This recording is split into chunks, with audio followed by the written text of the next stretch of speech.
Hello and welcome to NewsClick. Today we have with us Professor Ajaz Ahmed, and we're going to discuss the recent summit that took place in Helsinki between President Trump and President Putin.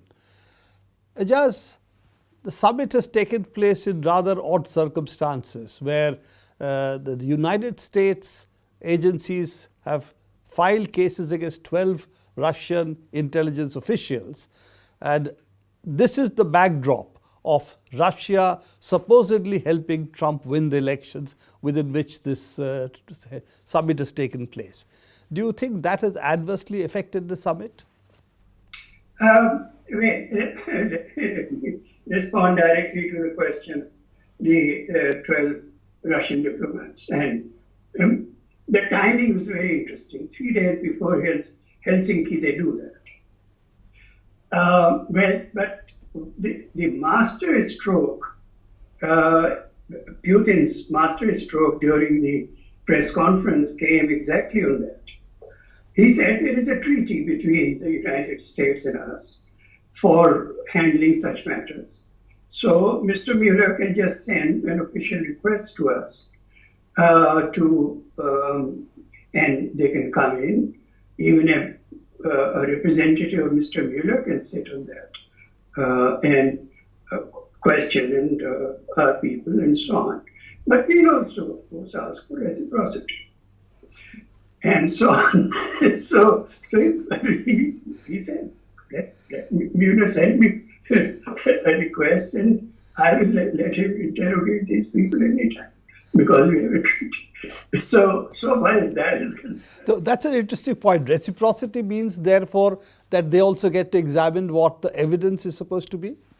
No. He actually mentioned a whole case. Okay. That there was somebody by the name of Bowden who had made $1.5 million in Russia and paid no taxes on them, either in Russia or in the United States. And contributed $400,000 or something like that to Hillary Clinton campaign. So he said he has absconded from us. He made money here. He didn't pay any taxes, and we want to interrogate him as to what the whole cycle is where he makes money here, pays no taxes, just runs away, contributes to the Clinton Election fund. And we just want to know. We would like to interrogate people like that. And he said there have been 190 such requests, and we have always worked it out.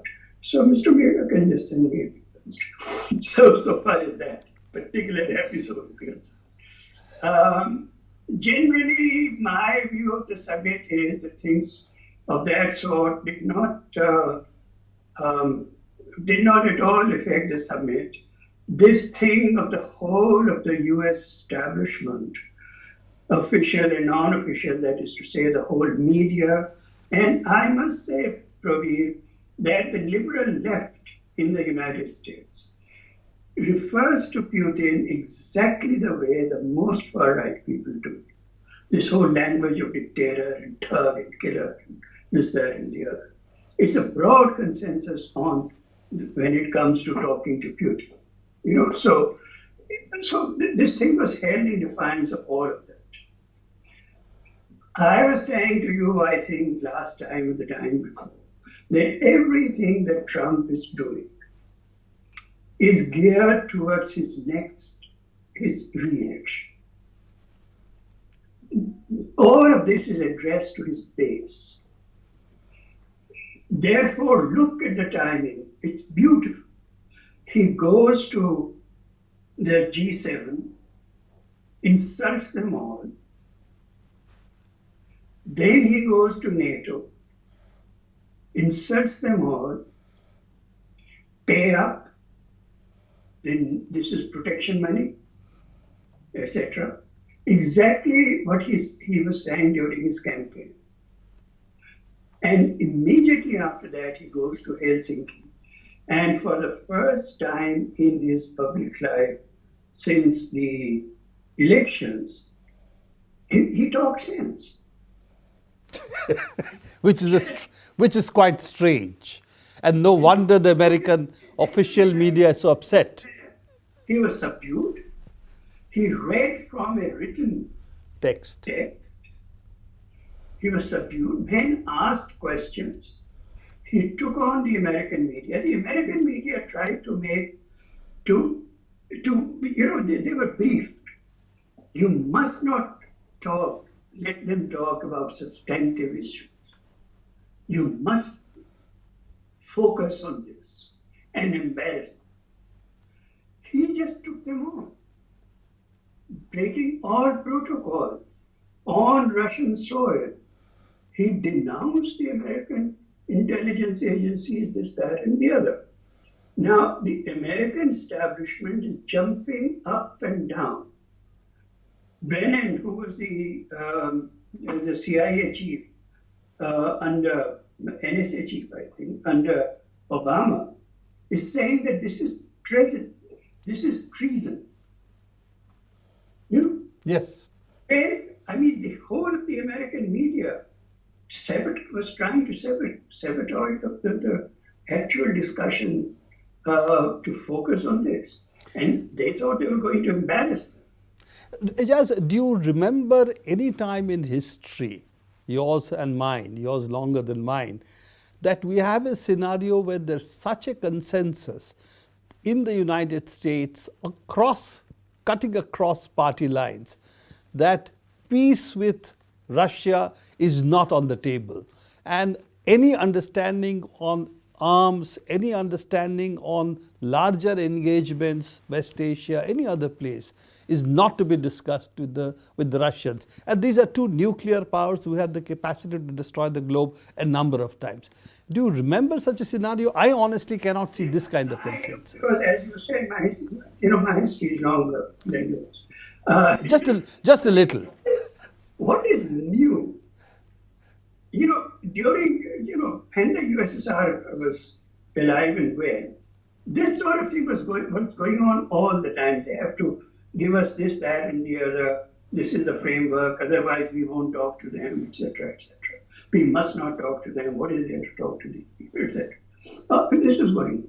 What's new is that the president doesn't believe that. So that is what is crazy. The US presidents, those times, used to take seriously the fact that this is a strategic consensus. There is an intersystemic rivalry between capitalism and socialism. We cannot, etc., etc. It was real. So the consensus was much bigger. On the one hand, there used to be this rationality that sooner or later you have to talk to it. But condition this, condition that. Yeah, but there was the Cuban crisis, there was an acceptance that there is no way we can really defeat the Soviet Union, and therefore there has to be some arms discussion, some limitation, some hotline, and so on. The so-called success of the mutually assured destruction policies that flow from that. You see, I mean, what has happened in the United States is that, it's so ideologically driven that they no longer have a view of what their actual strategic interests are. The entire liberal left Democratic Party, everybody in the United States now has one point program, which is denounce Trump, whatever he does, etc., etc. So actually what has happened in the United States is that there is a very general collapse of politics.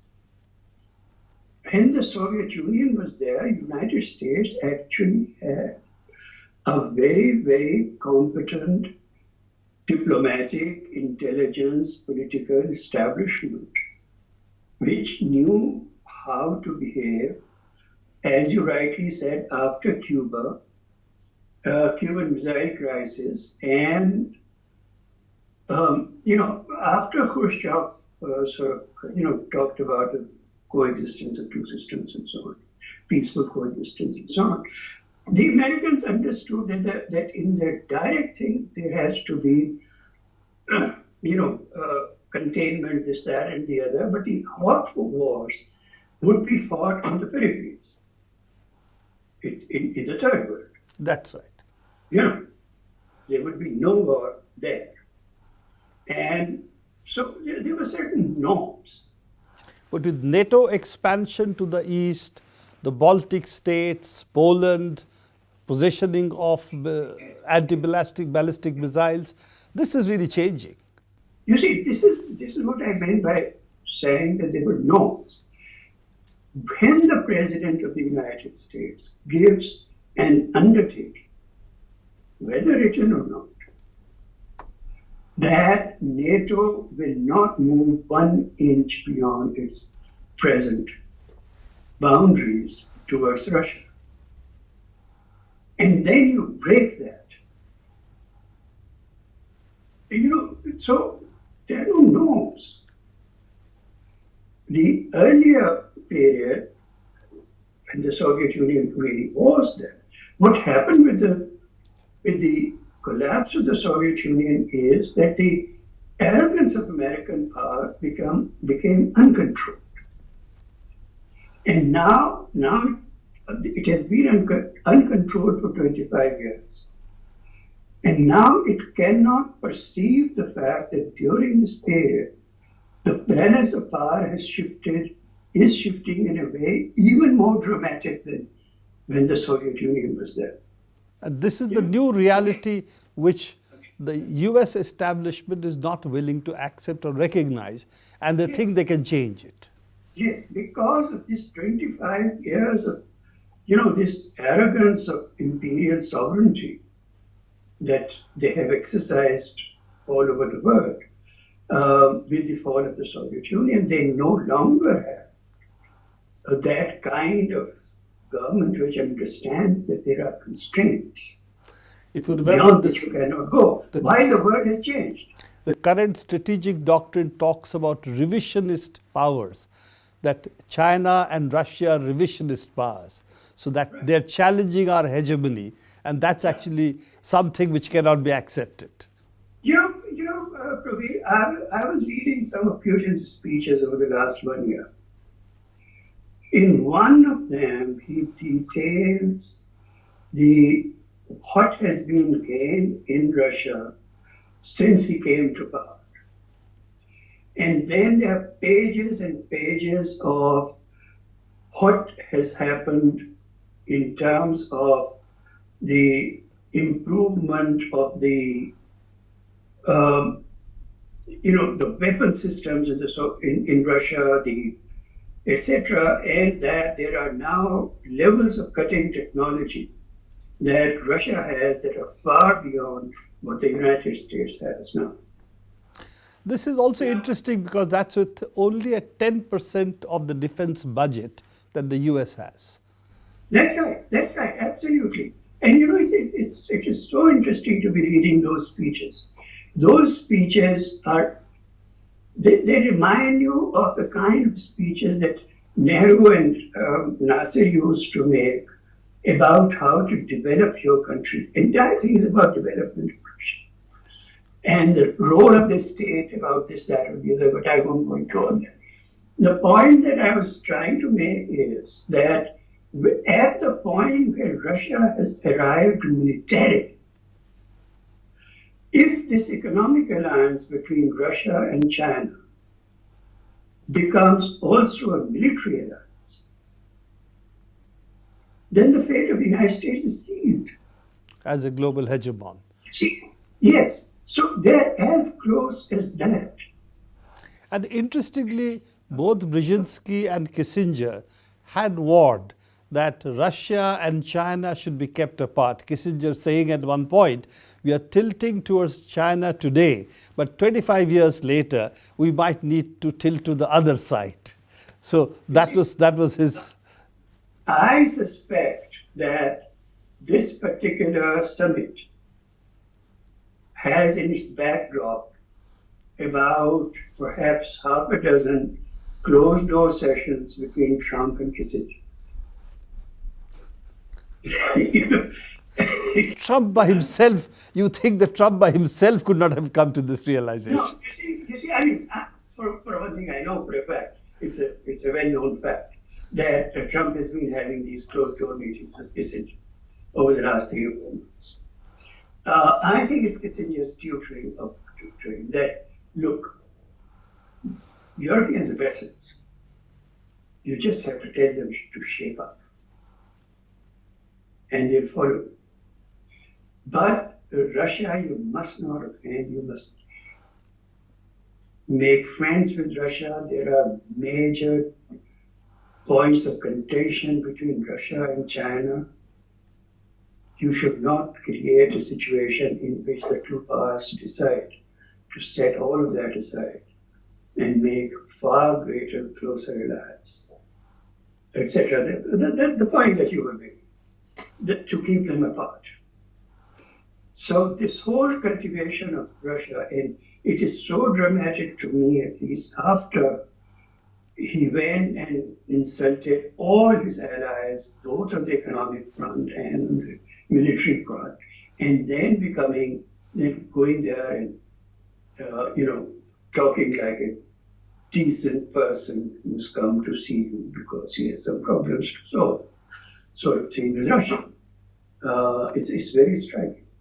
And I think there's a method to this this particular thing. There's a method to this madness. That there's a strategic thinking that he has been made aware of from outside the existing consensus in the U.S. intelligence and other services. Do you also think that this is also one of the reasons that in South Syria now, the Syrian government has had a more or less easy victory? It seems now that they have been able to clear out Dara and some of the other places. They are coming up to Jolan, the line which Israel has said, well, they have to keep that distance, otherwise you can come up to what is the sort of no man's land between Israel held Jolan and Israel occupied Jolan and the Syrian territory. Yeah. So do you think that's a part of this understanding? Well, it is very interesting. During their press conference,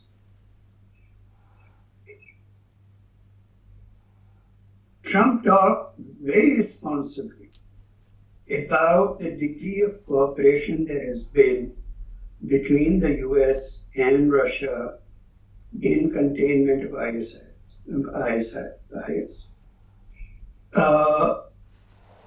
And so, and that the Russians have been very constructive in that partnership.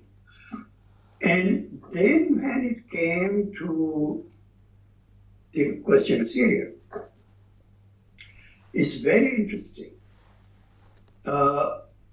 In a very restrained manner, Trump stated the US position that we are the oldest and the closest friends. We have to support Israel's needs for security, etc. We are going to do that. And Putin said the objective is to separate the forces, Syrian and Israeli forces, to the status quo armed, and immediately went to that will help resolve the humanitarian question. And I have spoken to President Macron the other day, and we have decided to deliver, and Russia has offered these huge airplanes to bring in the humanitarian aid. Basically saying separation of forces And this humanitarian thing and bringing the refugees back to settle them back in Syria is going to go on between us and Europe, and you can join if you want. Yeah?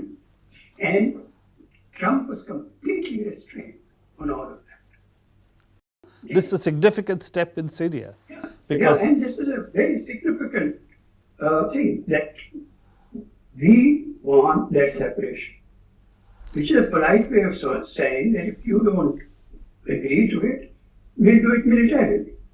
Yeah? And at the same time, we are cooperating with Europe in this. Because, that means that the more refugees that they come back, the fewer of them then go to Europe. And therefore, we are coordinating it with Europe. And the point is, either you come into the game or not. it still leaves the question of east of Euphrates, what's going to happen, the Al-Tanaf enclave, which the US still controls, and of course the northern borders, which is Kurdish and Turkey. So that still remains. Right. You see, what is impressive is the non-belligerent tone. Okay. And at the same time, hence some correspondent asked about trust. Putin was almost angry. He said, where did you get the idea that there's trust? I'm the president of Russia. I defend the interests of the Russian Federation. He's the president of the United States. He defends the interests of the United States. There is a question of trust. What are you asking? Quite a performance. So, in other words, we have all kinds of differences. We are not going to, those we'll talk about behind closed doors. But some of the lines we are taking, here are the lines. Trump says, we will support whatever Syria Israelis say is their security interest. And to that extent, Russia and Syria have reciprocated by not having Iranian troops in this particular operations. And neither has Iran too much of an interest to want to get in over there, as long as their strategic interests are served, which is clearing that area of ISIS. Very good on that. He said whether or not the question of Iranian presence in Syria has nothing to do with me. It's for the Syrian government to decide. That it's not nothing. It's not a matter under my control. Iran still remains an open play. If Syria wants the Iranis to stay, they'll stay. However, there is, yes, Bashar al-Assad on the other hand has said, yes, of course I'll completely guarantee that Iranis will go out of Syria. But for that to happen, Israel has to vacate the Jordan. It's an occupation of our territory. Yes. World might have forgotten it, but the Syrians can't.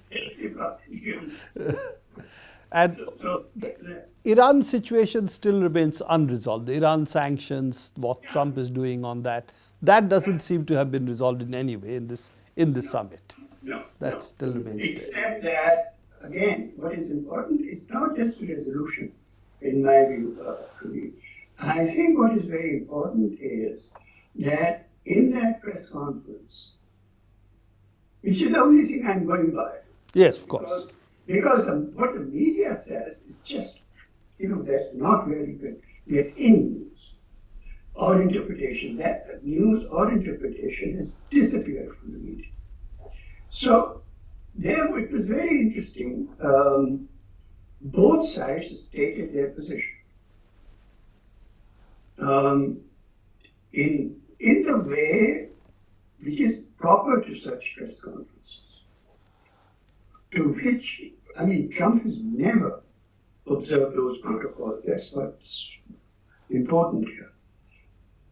Putin said it is the most controlled country in the world.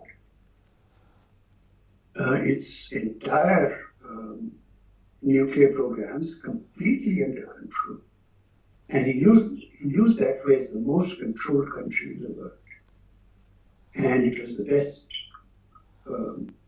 agreement. And we must support this and so on and so forth. And Trump said it. You see, big things you cannot expect to be resolved. And whatever has been said, even if somebody has moved here a little bit here and there in the real negotiations, they're not going to be revealed. But the very fact that in the teeth of the entire establishment, to the point that Fox News, etc., are going crazy criticizing Trump for what he did in Helsinki. Right wing, far right, is enraged. Their official media is enraged. Only Steve Bannon is happy. So there is strategic. So, it's that far gone. So he went there in the teeth of all of that. And himself restrained himself from his usual belligerence. Thank you. Yeah. Thank you, Ajaz. I think this has been a very interesting discussion. And Trump, at least what he will do is make changes in the way American presidents have behaved, if nothing else. So every engagement of this kind is going to provide us with some discussion, material for discussion and focus. Thank you, Ajaz, for being with us. We hope to see you again as these things develop and Mr. Trump continues to entertain and enrage us. Yeah. See you very soon. Bye-bye. Thank you, Ajaz, and hope to see you again. This is all the time we have for NewsClick today for this episode. Do keep watching future episodes of NewsClick. Visit our YouTube page and also our webpage.